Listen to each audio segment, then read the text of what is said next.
If Charles thought like me, maybe he'd win a championship. Oh, that hurts. Oh yeah, it hurt. Because he's saying sometimes when stuff come out of people's mouth, it's just stupid. Guess what? You talking too. So everybody has an opinion how things work. Barkley then said, I didn't win a championship. I don't know what his basketball career was, but I'd put mine up against his. His son's life is his life, not yours. I wish his son nothing but the best, but I don't like when parents interject. We're joined by Colin Cowherd. Welcome, Colin. Good morning. Whose side are you on here, LaVar's or Charles Barkley? Well, I'll support the dad supporting his kids. Charles says I don't like when you interject, but we all interject. I don't let my kids eat ice cream for breakfast. I make them do their homework. I make them go to bed at a certain time.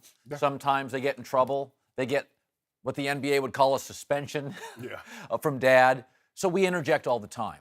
Now, there are times that we don't like the optics and it makes us uncomfortable.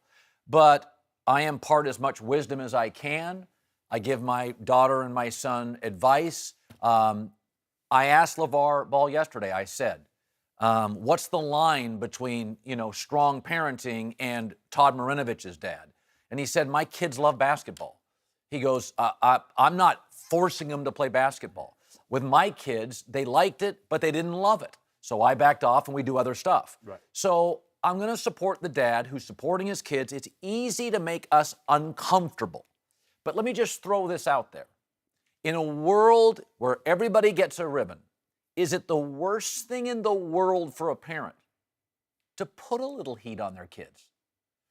Is it the worst thing in the world to set high expectations? Oscar De La Hoya struggled with his dad. That's why he was the best fighter in the world pound for pound for about 7-8 years. So I don't think what he's doing, it may make a lot of us uncomfortable. It doesn't qualify to me as bad parenting. It may be not what works for me, but you know what? He's saying what every dad's saying at every AAU tournament in the country. Yep. His kids are just better, so we're asking him questions on my show. Right. Yeah.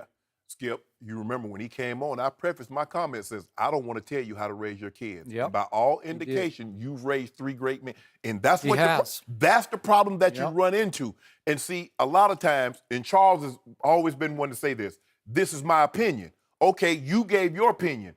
LaVar Ball gave his. Just because you have a microphone and a television camera in front of you, that doesn't make your opinion more valid. He has a right to respond. Yep. He says, this is the way I raised my kids. This is the way my kids talk to me when they're in my home. Once they leave my home, they're their own man. I have no problem with what LaVar Ball said. But the simple fact is, he's doing the best job he can to raise his kids. Who am I to tell him he's wrong or he shouldn't interject into their life?